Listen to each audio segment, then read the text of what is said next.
She was digging a grave for a man who was still breathing, and the desert wind carried no judgment, only silence. The moon hung low over the Arizona dunes, pale and watchful, casting long shadows that stretched like ghosts across the sand, and Ayanna worked without hesitation, her hands steady as they cut into the dry earth with a short iron shovel worn smooth from years of use. Each motion measured, each breath controlled, as if this moment had been waiting for her long before tonight. Behind her, tied at the wrists but sitting upright against a weathered mesquite post, Ethan Cole watched without asking questions, his hat lying in the dust beside him, his face marked by days without rest and a quiet acceptance that didn't belong to a man worth $500 on a wanted poster nailed across half the territory. He didn't struggle, didn't plead, just followed the rhythm of her movements with his eyes, as if memorizing them, as if this was something he needed to understand before the end. The wind shifted, carrying the faint scent of sage and distant horses, and somewhere far off, a coyote called once, then fell silent again, like even the wild knew this was not a night for noise. Ayanna paused only once, pressing the shovel into the ground and straightening her back, her dark eyes cutting toward him, sharp and unreadable, measuring not his fear but his stillness. Most men begged by now. Most men tried to bargain. Ethan only nodded slightly, like he understood something she hadn't said, and when she stepped closer, the sand crunching softly under her boots, he spoke in a voice rough but calm. "You're digging it too deep for a man who won't fight."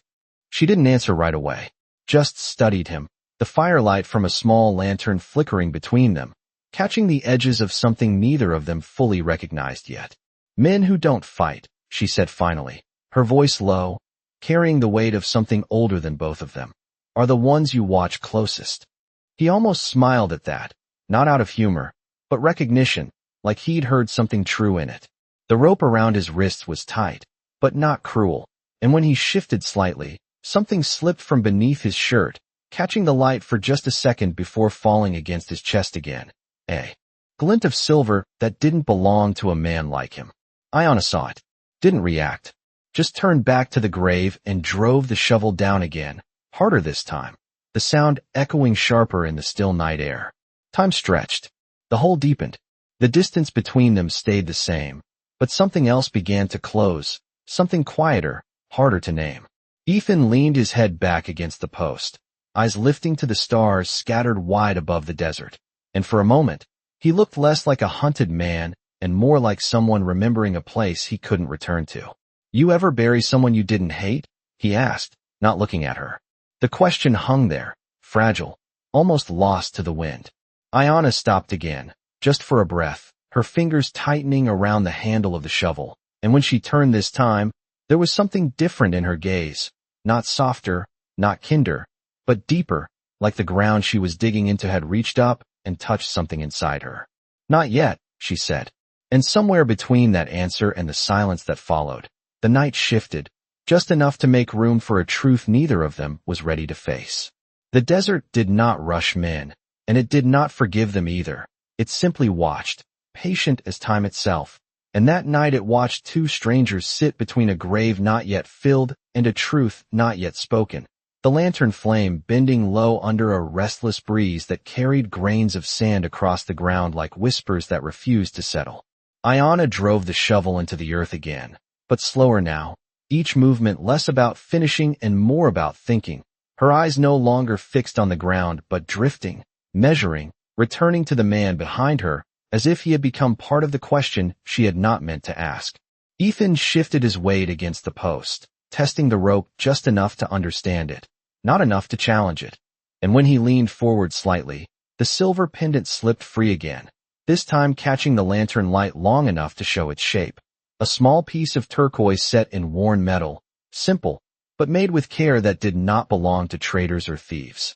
Ayanna noticed the way it rested against his chest, not displayed, not hidden, just carried, like something that had stayed longer than it was meant to.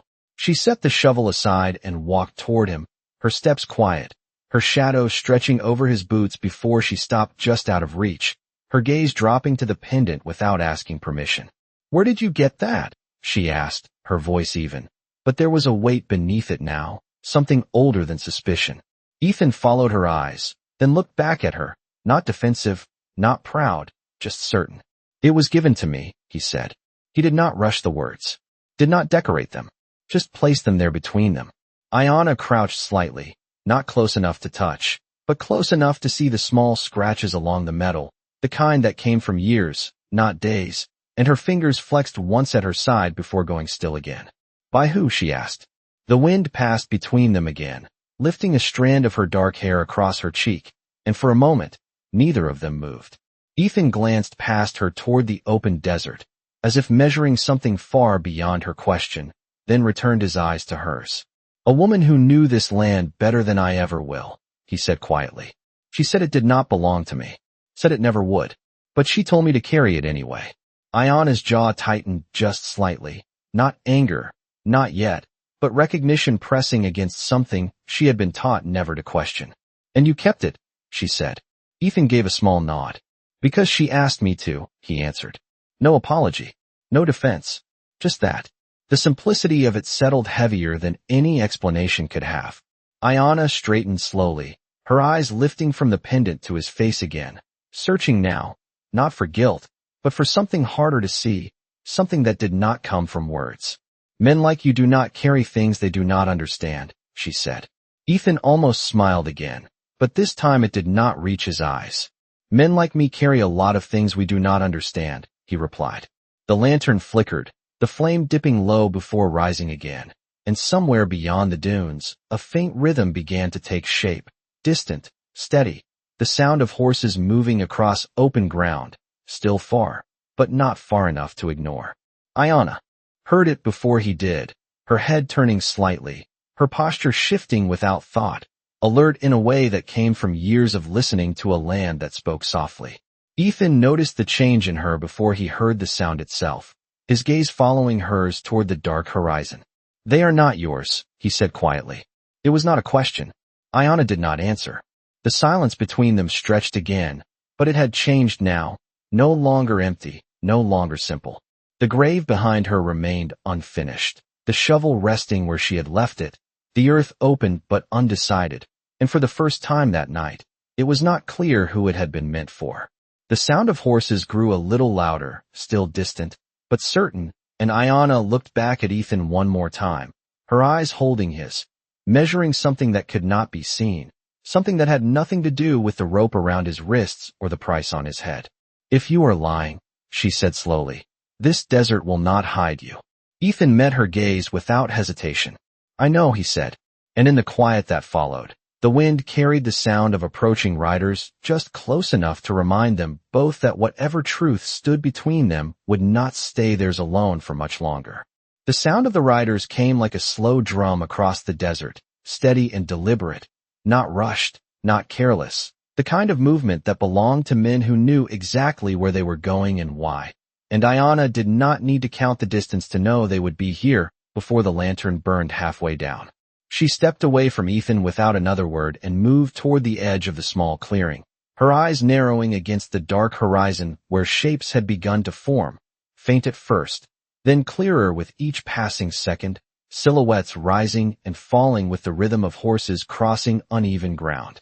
Ethan watched her, not the riders, his attention fixed on the way her shoulders squared, the way her breathing changed, subtle but certain, like someone preparing not for a fight, but for a decision that could not be undone. The rope around his wrists remained untouched, and yet he did not look trapped, only still, like a man who had already accepted that whatever came next would not be stopped by struggling against it. You should finish what you started, he said quietly, his voice carrying just enough to reach her without breaking the stillness of the night. Ayanna did not turn right away. She stood there, listening, measuring the distance between the approaching riders and the unfinished grave behind her, and when she finally spoke, her voice carried something new, not doubt, but weight. If I finish it now, she said, I might bury the wrong man. The words settled into the space between them, heavier than the desert air, and for a moment, even the sound of the horses seemed to pull back, as if giving room to something more important than their arrival. Ethan lowered his gaze briefly, not in shame, but in recognition, like a man who understood exactly what that choice meant. That has a way of happening out here, he replied. Ayana turned then, her eyes finding his again, sharper now, searching deeper, and she walked back toward him, stopping just a few feet away, close enough to see the lines of fatigue etched into his face, the kind that did not come from running, but from carrying something too long.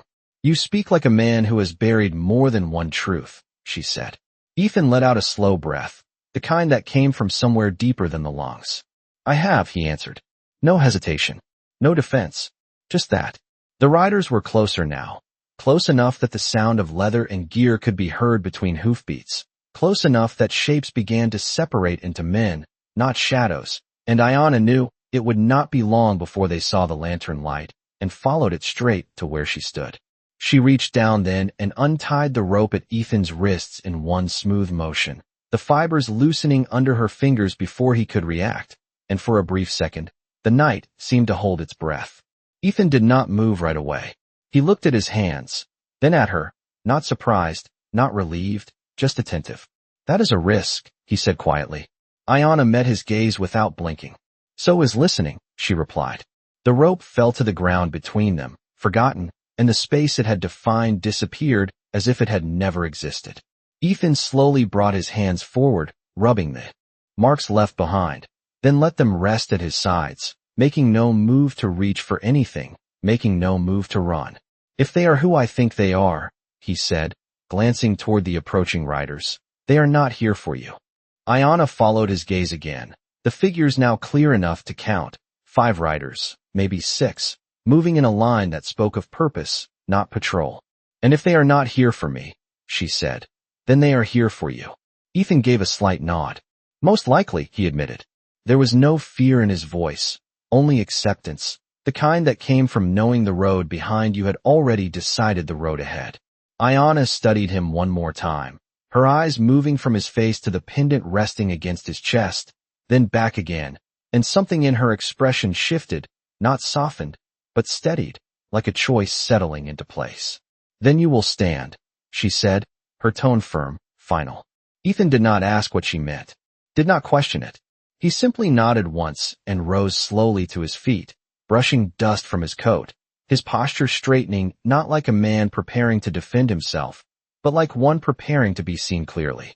The lantern flame flickered harder now as the wind picked up, and the riders drew near enough that their presence filled the edges of the clearing, their horses slowing, their silhouettes forming a quiet circle just beyond the reach of the light. Ayana stepped forward, placing herself between them and Ethan without announcing it, without making it a gesture, just standing there, steady as the ground beneath her feet, and in that moment, the desert held its silence again, waiting to see which truth would speak first. The riders did not rush in, and that was the first thing Ayana noticed. They slowed their horses at the edge of the lantern light, letting the animals settle, letting the dust fall, as if whatever this moment was, it deserved to be seen clearly and not broken by haste, and one by one, their shapes became faces, weathered, watchful, each man carrying the quiet authority of someone who had ridden far with a purpose that had not changed along the way.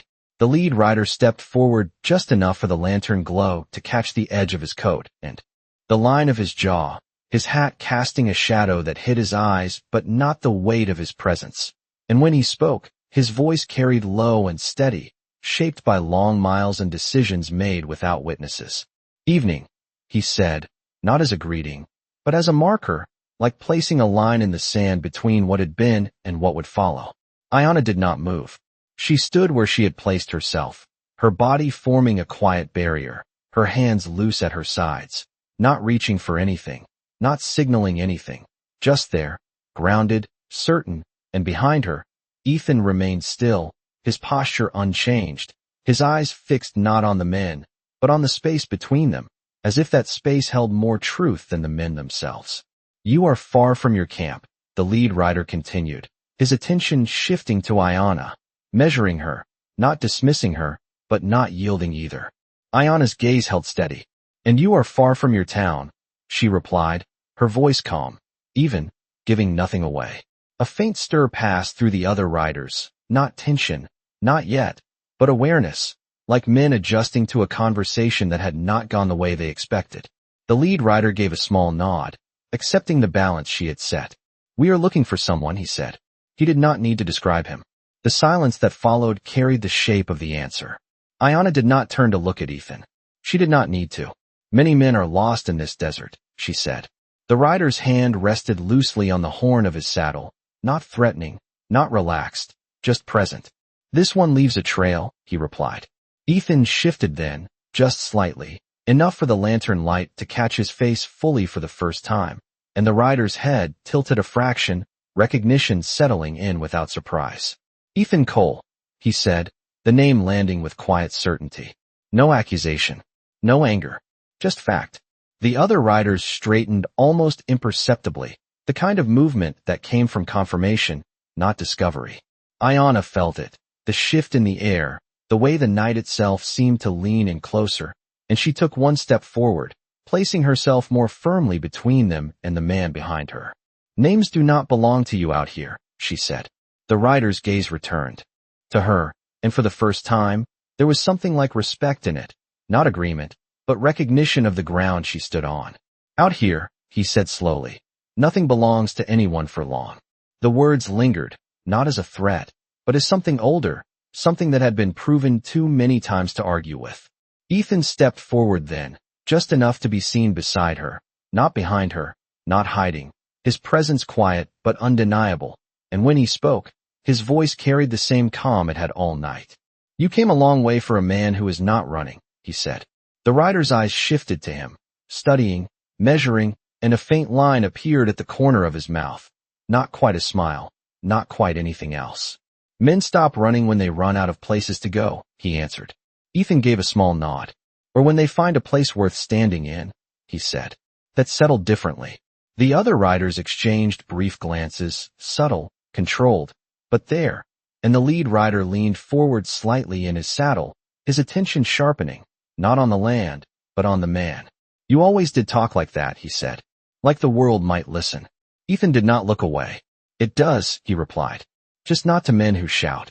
The wind moved through the clearing again, lifting the lantern flame, bending it low, then letting it rise, and in that shifting light, the pendant at Ethan's chest caught the eye of one of the riders, a younger man, his brow tightening as recognition flickered across his face before he could hide it. Ayanna saw it. The lead rider did too. Where did you get that? The younger man asked, the question slipping out before he could stop it. Ethan did not reach for the pendant. He did not hide it. He simply let it rest where it was. It was given to me, he said again. The same words. The same weight. The lead rider's gaze sharpened, not with suspicion, but with something more complicated, something that reached past the man and into a story he had not yet heard. By who? He asked, quieter now. The desert held still again, the grave behind them open, unfinished, the rope on the ground forgotten, and Ayanna felt the moment tighten, like a knot that could not be undone once pulled. Ethan looked at her, just once, not asking, not warning, just acknowledging her place in what came next, and then he turned back to the rider. By a woman your people told stories about, he said.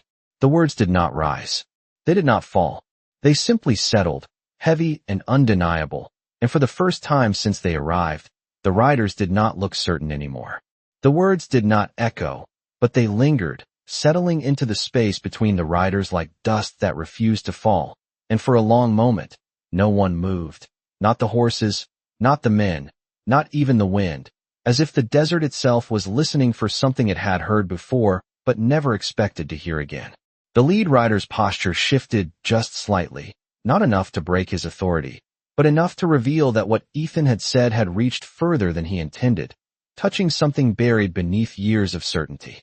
Stories, the rider repeated slowly, his voice quieter now, less certain, as if the word itself carried weight he could not easily dismiss. The younger rider beside him glanced again at the pendant, his eyes narrowing, not in suspicion, but in recognition that he had not yet found the courage to name. Ayanna stood still between them, her presence steady, but inside, something had begun to move, something that did not belong to the teaching she had grown up with, something that did not fit the clear line she had been told to follow. Stories are told to children, she said, her voice firm, but there was a question beneath it now, faint, almost hidden. Ethan did not look at her when he answered. Some are, he said. Others are told, so people remember what they chose to forget. The lantern flickered again, casting shifting light across the men's faces, revealing lines, scars, and something else, something quieter, the kind of doubt that did not come often but stayed once it arrived.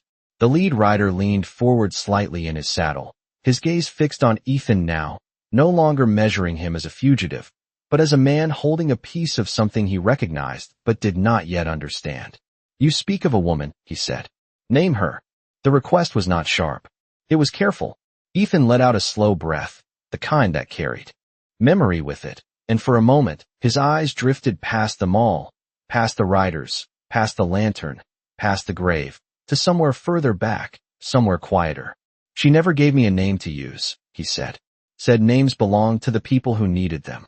The younger rider shifted in his saddle, unsettled now, his gaze moving between Ethan and Ayanna, as if trying to place a story he had only heard in fragments. "That is not how stories are told," he said, his voice uncertain despite his attempt to sound firm. Ethan looked at him then, not dismissing him, not correcting him, just seeing him.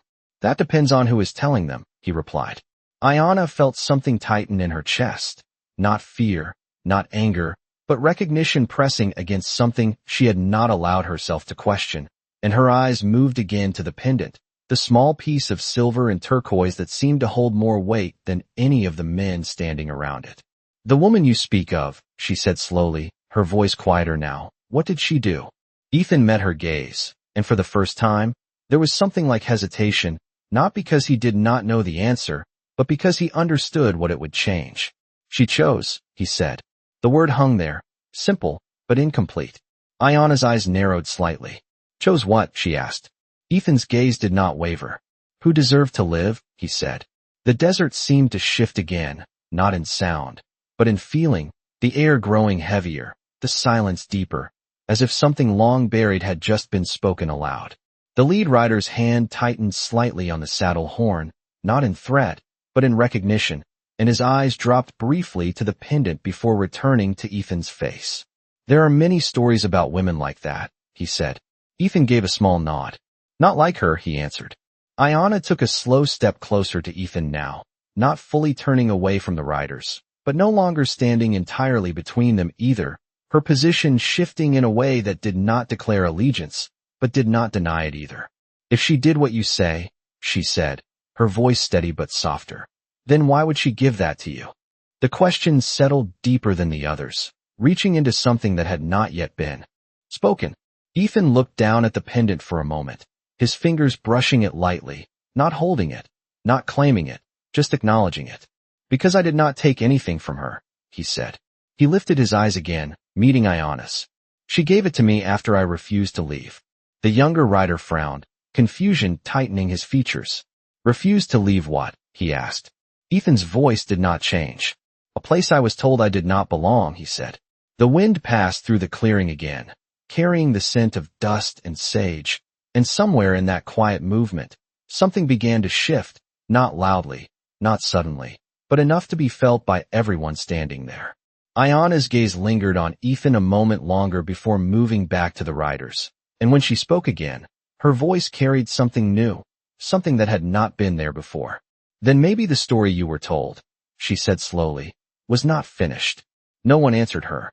Not right away, because for the first time, it was no longer clear who had come here to judge, and who had come here to listen. The night did not break, but it deepened, as if the desert had decided to lean closer, to listen not to what was said, but to what was finally being understood, and Ayanna stood there between two worlds that no longer felt as separate as they had an hour ago, her eyes moving slowly from the riders to Ethan and back again, measuring not danger, but truth, something far harder to hold and far easier to lose. The lead rider shifted in his saddle, the leather creaking softly under his weight, his gaze steady but no longer fixed in the same way, as if the ground beneath his certainty had begun to shift just enough to make him reconsider where he stood. "You refused to leave," he said, repeating Ethan's words as if testing their shape, "and she rewarded you for that." Ethan shook his head once, not sharply, not dismissively, just enough to correct the direction of the thought. "She did not reward me," he said. "She trusted me." The difference settled into the air like a quiet correction, and the younger rider's brow tightened again, not out of defiance, but because something about that word did not sit easily with what he had been taught. Trust is not given to men who cross into land that is not theirs, he said. Ethan looked at him, not with challenge, but with a kind of patience that came from having stood in that same belief once. It is not given, he said.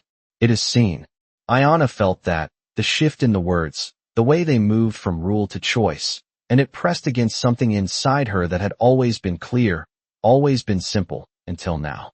She took a slow step forward, her voice low, steady, but carrying something that had begun to change. What did she see? She asked. Ethan did not answer right away. He looked at the ground for a moment, at the sand that held no memory unless someone chose to remember it, then lifted his eyes again, not to the riders, but to Ayanna. She saw that I stayed when leaving would have been easier, he said. She saw that I listened when speaking would have been safer. The lantern flame bent low again, then rose, and in that shifting light, the pendant caught Ayanna's eye once more, but this time it was not just the object she saw.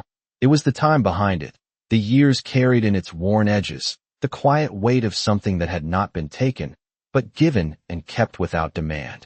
The lead rider exhaled slowly, his shoulders lowering just slightly, not surrendering, but acknowledging that what stood before him no longer fit the simple shape of a hunted man.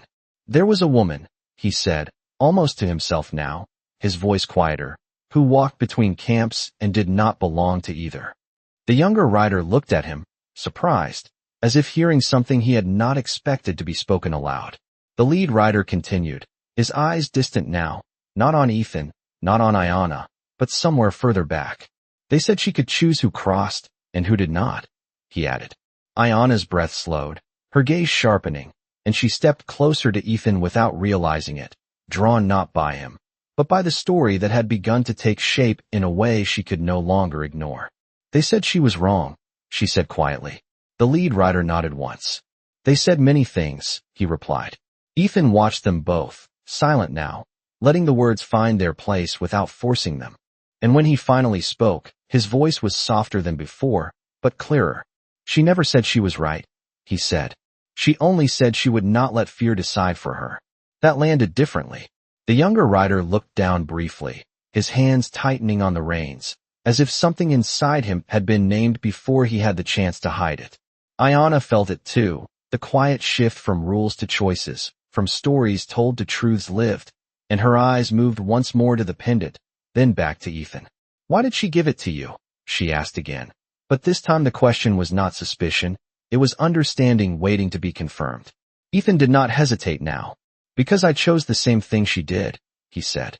The desert wind passed through them again, softer this time, carrying no urgency, only presence, and the grave behind them remained open, its purpose no longer certain, its meaning no longer clear. The lead rider looked at Ayanna then, not as an obstacle, not as a barrier, but as someone standing at the same edge he had just reached. If what he says is true, he said slowly, then the story we were given was never complete. Ayanna held his gaze, steady, unyielding, but no longer fixed in the same place. Then maybe it is not his truth that is being tested tonight, she replied. The words settled into the space between them, quiet but undeniable, and for the first time since they arrived, no one reached for authority, no one reached for certainty, because the desert had already taken those things and left something else in their place, something heavier, something that did not belong to any one side, and could not be decided by force or fear alone. The desert did not offer answers. It only revealed what men and women carried into it, and that night it began to show them something none of them had come prepared to see, not in the riders, not in the man they had chased, but in themselves, standing under a sky that did not choose sides. Ayanna felt it first, not as a thought, but as a shift in her chest, something loosening where it had always been tight, and she turned slightly, not fully away from the riders, not fully toward Ethan, but enough to stand in a place that did not belong to either world alone. The lead rider watched her carefully, his expression no longer fixed, no longer certain, and when he spoke again, his voice had changed, not weaker, but quieter, as if he had stepped closer to something that required less force and more attention. If the story was incomplete, he said, then something was left out. Ethan nodded once, slowly, his gaze steady. Not left out, he said. Left behind. The distinction settled differently, and the younger rider frowned, his voice tightening as he tried to hold on to what he understood. Stories are not abandoned, he said. They are carried. Ethan looked at him with a calm that did not challenge, but did not bend. Only if someone chooses to carry them, he replied. The wind moved again, softer now, brushing across the open ground, and Ayanna glanced back at the unfinished grave, the dark shape in the sand that had started as certainty and now stood as a question, its edges rough, its purpose unclear. She stepped toward it slowly, her boots pressing into the earth she had been digging, and she looked down into it, not with regret, not with doubt, but with something deeper, something that felt like understanding taking its first breath. This was meant to end something, she said quietly, not looking at anyone. Now it does not. No one answered her right away, because they all knew she was not speaking about the grave.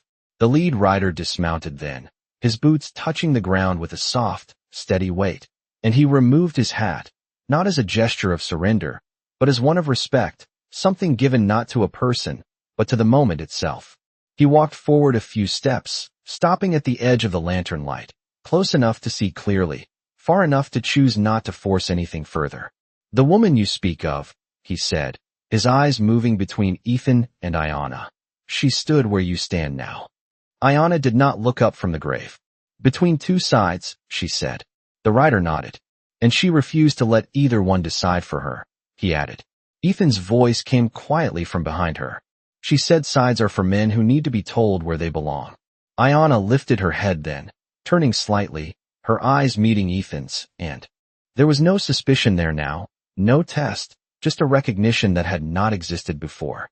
And what did she believe? She asked. Ethan held her gaze, steady, unflinching. That belonging is something you choose, he said. The words did not rise. They did not fall.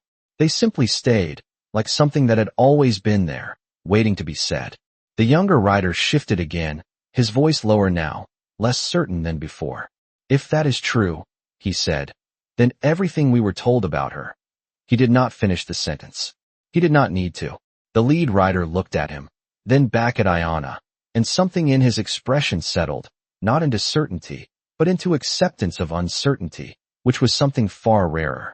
Then the story was not wrong, he said slowly. It was incomplete because we were not ready to hear the rest. The lantern flame flickered again, casting light across the open grave, across the pendant at Ethan's chest, across Ayanna's face. And in that light, something shifted fully into place, not loudly, not dramatically, but quietly, like a door closing behind a choice that had already been made. Ayanna stepped back from the grave and reached down, picking up the shovel she had used to dig it, her hands steady, her movements deliberate, and for a moment, the riders tensed, not out of fear, but out of habit, watching for what would come next. But Ayanna did not raise the shovel. She did not turn it toward anyone. Instead, she stepped to the side of the grave and drove it into the loose dirt beside it, pushing the sand back in, one measured motion at a time, covering what she had opened, not in haste, not in regret, but with purpose. The sound of soil falling back into place was soft, almost lost to the wind, but it carried more weight than anything spoken that night. Ethan watched her, silent, understanding without needing to ask, and the riders stood where they were, none of them moving to stop her, none of them stepping forward, because something had already shifted beyond their reach. When Ayanna finished, she placed the shovel upright in the ground and looked up, her eyes moving across the riders, then settling on the lead man. You came here for a man, she said, but you found a story. The lead rider held her gaze, then nodded once. And stories, he said quietly, change what men do next. Ayanna gave a slight nod in return, then stepped forward, not away, not toward, but into the space between them all, the place that no longer belonged to one side or the other. Then listen carefully, she said.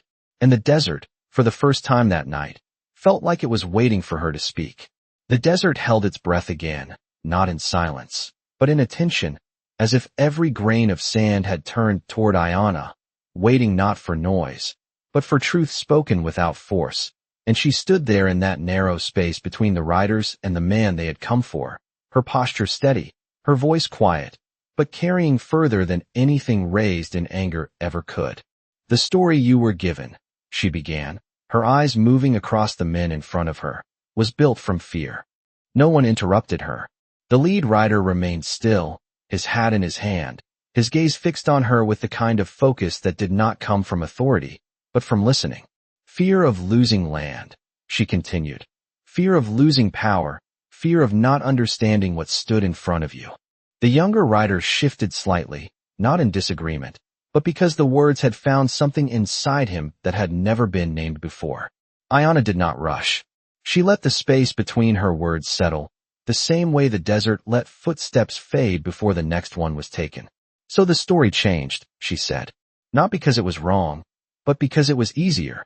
The wind moved lightly across the clearing, brushing against coats, against skin, against the open ground that had just been covered again, and Ethan stood behind her, silent, his presence no longer that of a man waiting to be judged, but of someone who had already chosen where he stood. The lead rider lowered his gaze briefly, then lifted it again, and when he spoke, his voice had lost its edge of command, replaced by something quieter.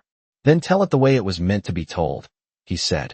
Ayanna nodded once, not as permission, but as acknowledgement, and she turned slightly, not away from the riders, but enough to include Ethan in what she was about to say, as if the story did not belong to one side alone. She walked between camps because she refused to see enemies where there were only people, Ayanna said. She listened when others shouted. She stayed when others left. Ethan's eyes lowered for a moment, not in discomfort, but in memory, as if the words carried something he had lived but never claimed. And when she chose, Ayanna continued, she did not choose a side. She chose what was right in front of her. The younger rider swallowed, his gaze shifting to the ground, then back up again, as if trying to reconcile what he had always believed with what he was now hearing. "Then why was she remembered the way she was?" he asked, his voice softer now. Ayanna looked at him, not with judgment, but with a kind of patience that mirrored Ethan's earlier calm. "Because people remember what protects them," she said. "Not always what is true."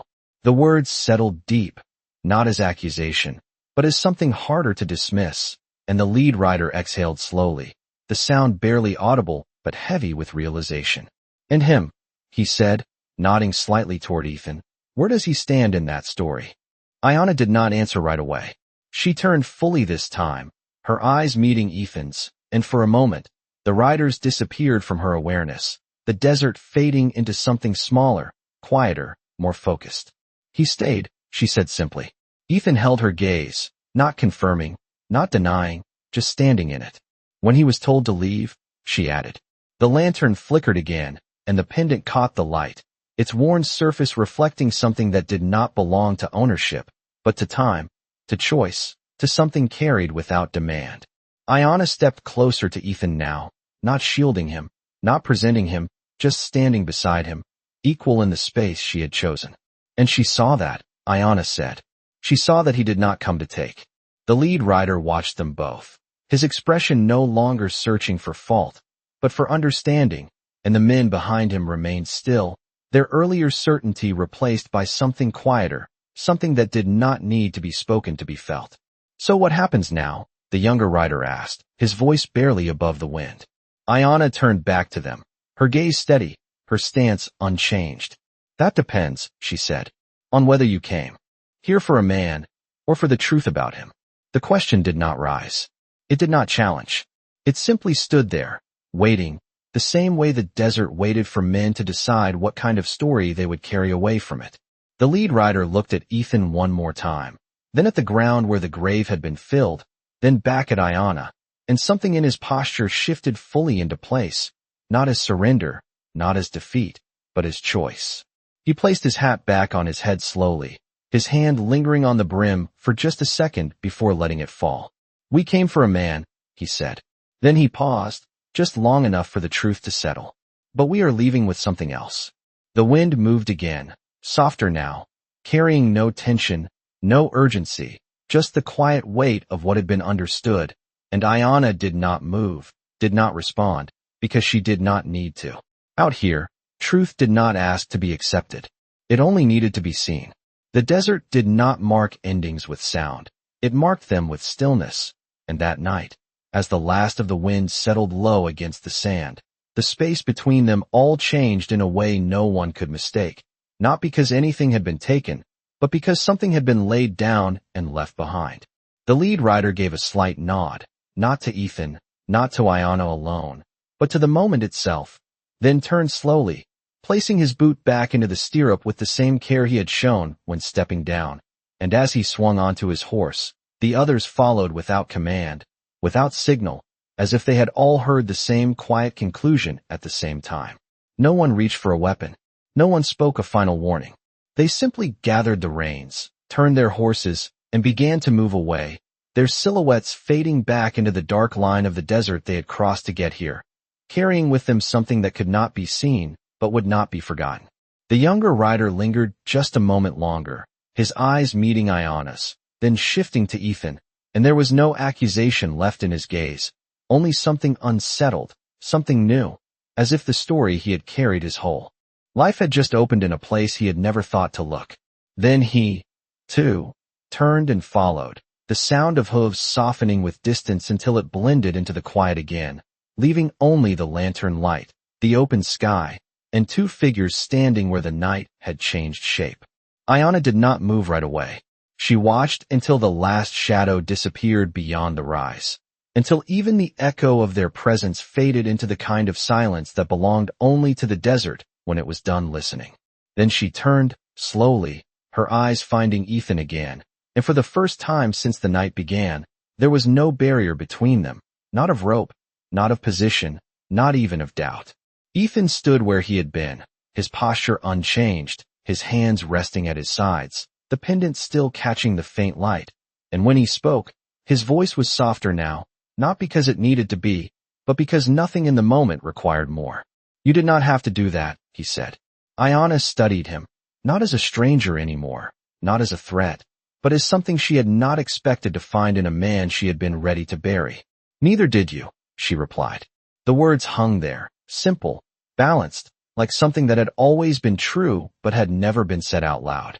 Ethan let out a slow breath, his eyes drifting briefly to the ground where the grave had been, now filled, now level with the rest of the earth, as if it had never been opened at all. "It would have been easier," he said. Iana nodded once. "It usually is," she answered. The lantern flickered again, lower now, the oil nearly gone, its light softer, more fragile, casting long shadows that no longer felt like threats, only reminders of what had passed through and what had stayed. Ethan reached up then, his fingers brushing the pendant lightly, and after a moment, he pulled it free, the chain sliding over his collar, and he held it out toward her, not offering it with ceremony, not placing meaning on the gesture, just extending it as something that no longer belonged to him alone. Iana looked at it, her gaze steady, her hand unmoving at her side. "It was given to you," she said. Ethan nodded. "And it was never meant to stay with me forever," he replied. The wind moved again, gentle this time, lifting the edge of her hair, brushing against the pendant as if it recognized something it had carried before, and after a moment, Iana stepped forward and took it, her fingers closing around the worn metal, feeling the weight of it, not as an object, but as something that had traveled through choices, through time, through people who had decided not to let fear speak for them. She did not thank him. She did not question him. She simply held it, then slipped it over her own neck, the chain settling against her skin like it had found its way back to where it had always belonged. Ethan watched her, not with pride, not with loss, but with a quiet understanding that something had been completed without needing to be named. The lantern dimmed further, the flame shrinking until it was barely more than a glow, and Iana turned slightly, her eyes moving once more across the desert, across the horizon that held no lines, no borders, only distance. "You cannot stay here," she said. Ethan gave a small nod. "I know," he answered. "But you are not running anymore," she added. He looked at her then, and there was something different in his expression, not relief, not certainty, but something steadier. "No," he said. "I am not." Iana held his gaze for a moment longer, then stepped aside, not guiding him, not stopping him, just leaving space where a path could be chosen. Ethan paused, just for a second, then turned and began to walk, not quickly, not cautiously, just forward, into the open desert, his figure moving through the fading light until he became another shadow among many, indistinguishable from the land itself. Ayana remained where she was, her hand resting lightly against the pendant at her chest, her eyes following him until he disappeared completely. And then she looked back at the place where the grave had been, now smooth, now quiet, and for a long moment, she said nothing. The desert did not ask for words. It did not need them, because out here, truth did not ride in with noise or leave with force. It simply stayed, in the choices that were made when no one was watching, in the silence that followed, and in the quiet understanding that some stories were not meant to end, only to be carried forward by those willing to see them clearly.